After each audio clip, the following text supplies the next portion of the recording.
अब देखिए सवाल उठा कैसे, आखिर ऐसा हुआ क्या। सबसे पहले मैं आपको बताऊं, क्या नीतीश कुमार ही मुख्यमंत्री होंगे। दरअसल अमित शाह और नीतीश की आज मुलाकात हुई, जो तस्वीरें मैंने आपको दिखाई। अमित शाह ने नीतीश की जमकर तारीफ की।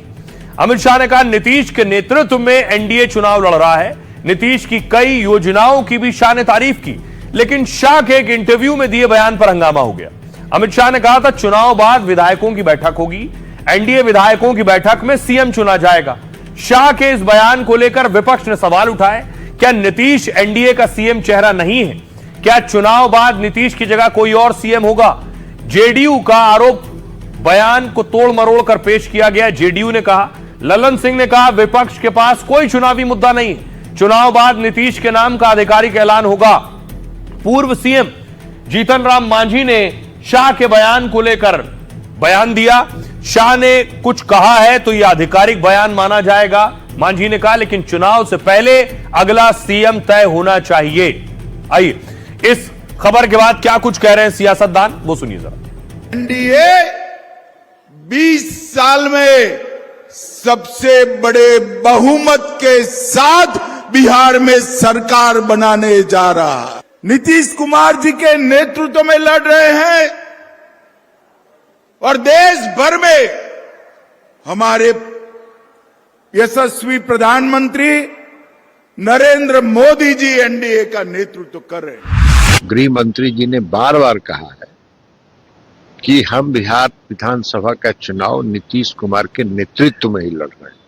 उन्होंने यह भी कहा कि पिछली बार जेडीयू की संख्या कम थी, तब भी प्रधानमंत्री जी ने उनको आग्रह किया था कि वो मुख्यमंत्री बने। 3 बार उन्होंने कहा कि बिहार का चुनाव हम मुख्यमंत्री नीतीश कुमार जी के नेतृत्व में लड़ेंगे। तो कहे हैं कि चुनाव के बाद तय होगा, तो उनके बात से सहमत हैं।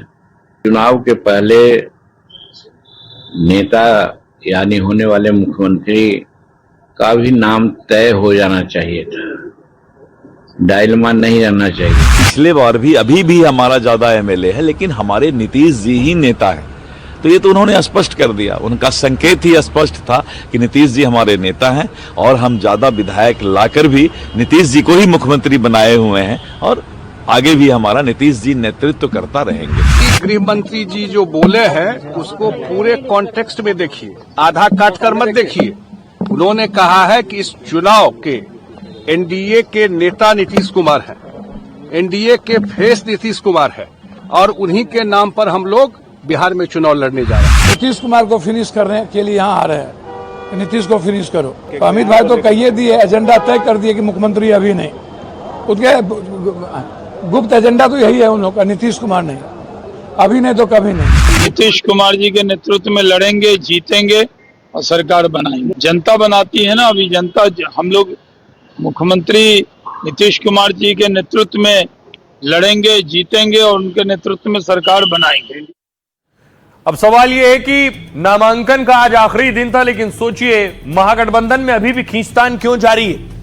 महागठबंधन में फाइनल सीट शेयरिंग हो ही नहीं पाई, अब तक सही नंबर नहीं आया महागठबंधन में। अगली तस्वीर देखिए, मुकेश सहनी आज नजर आए। मुकेश सहनी जिद पकड़े हुए हैं कि वो चुनाव भी नहीं लड़ेंगे, लेकिन बनेंगे तो डिप्टी सीएम ही बनेंगे। अब देखिए जरा महागठबंधन में सीट बंटवारे के नाम पर हुआ क्या है। कल मैंने आपको बताया था 243 पर खींचतान मची है। पहले फेज के नॉमिनेशन के आखिरी दिन तक यह घमासान चलता रहा। हुआ यह कि आखिरी दिन भी यही हाल रहा, महागठबंधन में सीटों को लेकर पेच नहीं सुलझा है। कल मुकेश सहनी को मनाने से गठबंधन टूटने से बचा।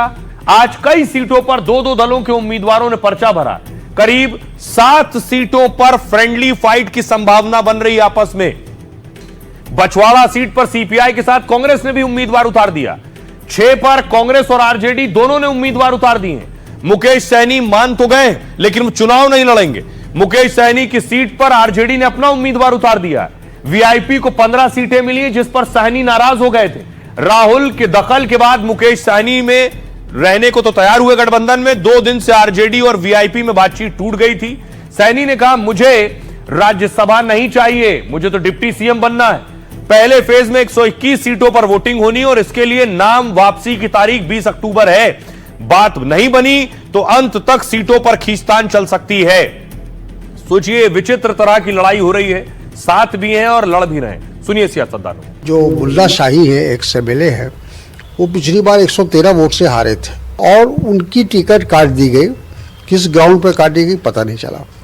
और ऐसे लोगों को टिकट दिया जा रहा है जो 25,000, 28,000, 32,000 तक से हारे हैं। इस तरह का फैसला कुछ अजीब लगता है। ऐसा लगता है कि भेदभाव से काम लिया गया। चुनाव लड़ेगा कि नहीं? नहीं, इस बार चुनाव नहीं लड़ना है और हमारा उद्देश्य है कि बिहार में हमारी सरकार बने और 243 सीट पर जाके प्रचार करें। यहाँ महागठबंधन नहीं है, वो ठगबंधन है। अब दूसरे एक दूसरे के साथ ठगी कर रहे हैं, सीट फाइनल नहीं कर रहे हैं और सिंबल बांट रहे हैं। ये तो ठगी का ही काम है ना, ठगी का काम कर रहे हैं। महागठबंधन कर क्या रहा है? आपस में ही लड़ रहा है, आपस में ही एक ही सीटों पे दोनों उम्मीदवार घोषित कर। बिहार की जनता तय करेगी। महागठबंधन का बंटाधार हो गया है।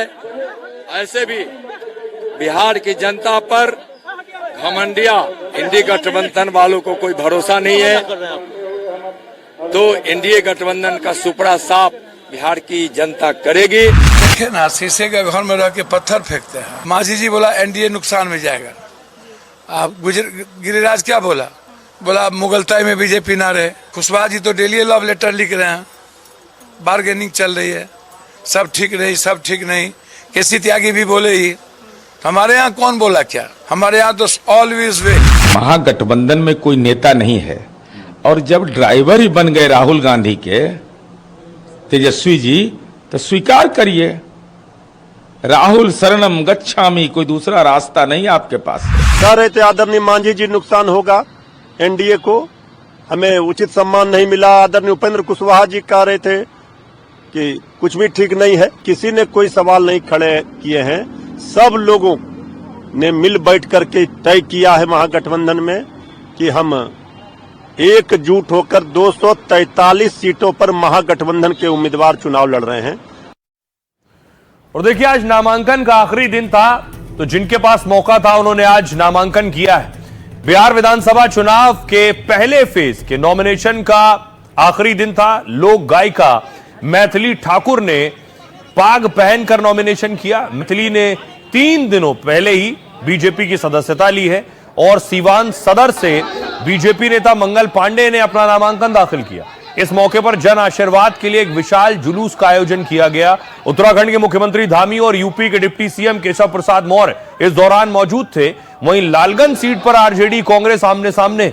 यहां से आरजेडी टिकट पर बाहुबली मुन्ना शुक्ला की बेटी शिवानी ने पर्चा भरा है और इस दौरान उनकी मां अनु शुक्ला भावुक दिखी। वहीं शहाबुद्दीन के बेटे ओसामा शाहब ने भी पर्चा भरा है। वो रघुनाथपुर सीट से चुनाव लड़ेंगे। गृह मंत्री अमित शाह ने ओसामा के बहाने आरजेडी पर जोरदार हमला बोला है। आइए की सरकार आपको सुनवाता हूं, सुनिए जरा क्या कह रहे हैं। विधानसभा में निश्चित रूप से और पूरे जिले में भारतीय जनता पार्टी और एनडीए को एक बड़ी जीत सिवान की जनता देगी। सभी के कह चाहे छी कि अहाँ सब हमरा खूब रास आशीर्वाद दिया, एक मौका दिया ताकि हम अहाँ के सेवा कर सकी और प्रधानमंत्री जी के विकसित भारत के सपना में अलीनगर के सेहो जोड़ सके। फिर से चुनाव लड़ रहे हैं। पिछली बार हमने एक मैसेज देने के लिए बिस्फी और बांकीपुर चुना था, इस बार अपना घर चुने हैं और इस बार जो मुकाबला है वो संजय सरावगी वर्सेस पुष्पम प्रिया ही है। विजय जी के वासी हैं जाकर के, उनका लगातार आशीर्वाद मिलता रहा है और आगे भी मुझे उम्मीद है जाकर के उनकी मैं सेवा करता रहा हूँ, आगे भी सेवा करूंगा जाकर के। और बिहार में एनडीए के पक्ष में लहर चल रहा जाकर के है और आने वाले चुनाव में निश्चित तौर पर बिहार में फिर से एक बार एनडीए की सरकार बनने जाएगी। दूसरी तरफ आपको तस्वीर दिखाऊं, कुछ और बड़े चेहरे जिन्होंने आज नामांकन किया, उनमें छपरा में खेसारी का स्वागत हुआ। छपरा से चुनाव लड़ने जा रहे हैं खेसारी लाल।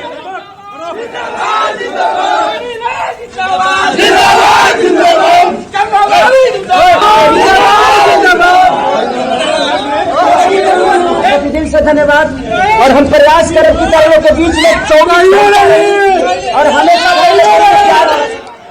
उसके बाद खेसारी पहुंचे सुबह नामांकन दाखिल करने के लिए। भारी हुजूम समर्थकों का, उनके फैंस का।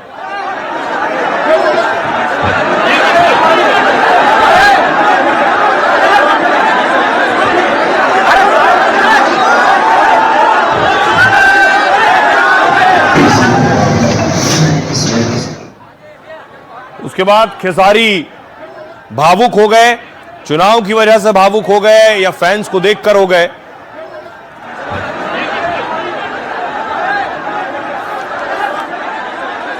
किसी भी काम में टाइम देता हूं, वक्त देता हूं। अब मुझे लगता है कि थोड़ा सा संगीत को थोड़ा सा साइड नहीं करूंगा, बल्कि थोड़ा कम करूंगा, इधर टाइम ज्यादा दूंगा, क्योंकि समस्या छपरा में बहुत ज्यादा है।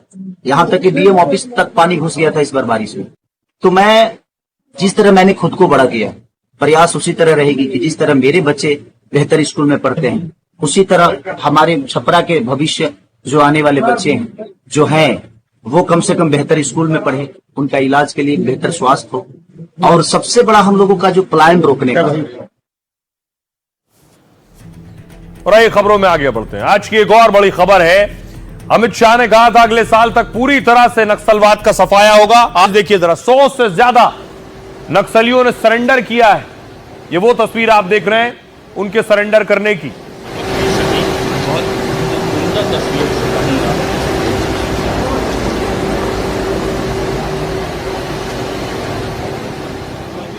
और प्रधानमंत्री नरेंद्र मोदी ने भी कैसे एनडीटीवी वर्ल्ड समिट में नक्सली और नक्सलियों का कैसे सफाया हो रहा है, कैसे वो सरेंडर कर रहे हैं, कैसे भारत में नक्सलवाद खत्म करने में सरकार की बड़ी भूमिका रही है, सरकार ने कैसे संभव किया।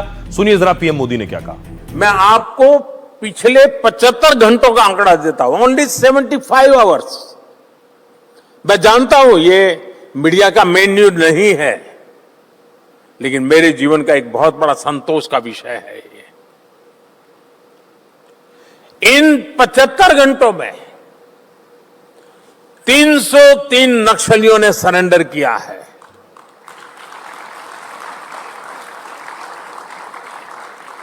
एक जमाने में जिनका 303 चलता था ना, आज वो 303 सरेंडर हुए हैं।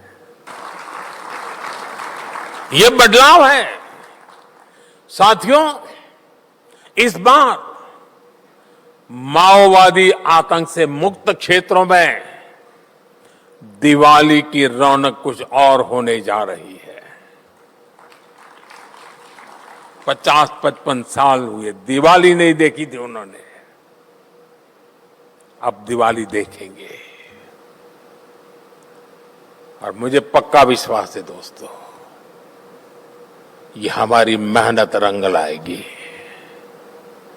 और वहां भी खुशियों के दिए जलेंगे। और मैं आज देशवासियों को, एनडीटीवी के दर्शकों को विश्वास दिलाता हूं, वो दिन दूर नहीं जब देश नक्सलवाद से, माओवादी आतंक से पूरी तरह मुक्त होगा। और ये भी मोदी की गारंटी है। उत्साह के इस माहौल में एनडीटीवी वर्ल्ड समिट हो रही है और अपने इस सेशन की थीम भी बहुत इंपॉर्टेंट रखी है, अनस्टॉपेबल भारत। वाकई भारत आज रुकने के मूड में भी नहीं है।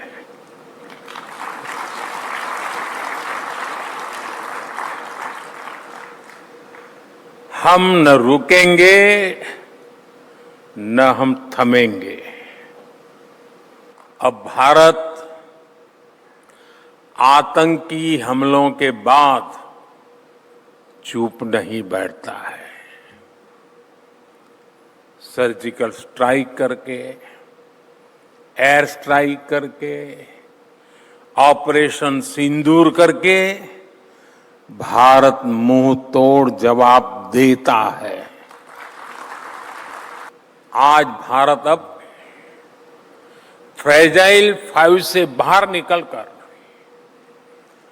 टॉप 5 इकोनॉमीज में से एक बन गया है। आज इन्फ्लेशन 2% से नीचे है और ग्रोथ रेट 7% से ज्यादा है। आज चीप से लेकर शीप तक चारों तरफ आत्मनिर्भर भारत, आत्मविश्वास से भरा हुआ भारत है।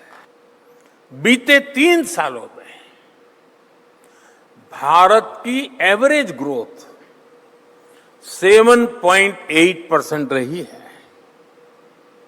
ये अभूतपूर्व है, अप्रत्याशित है।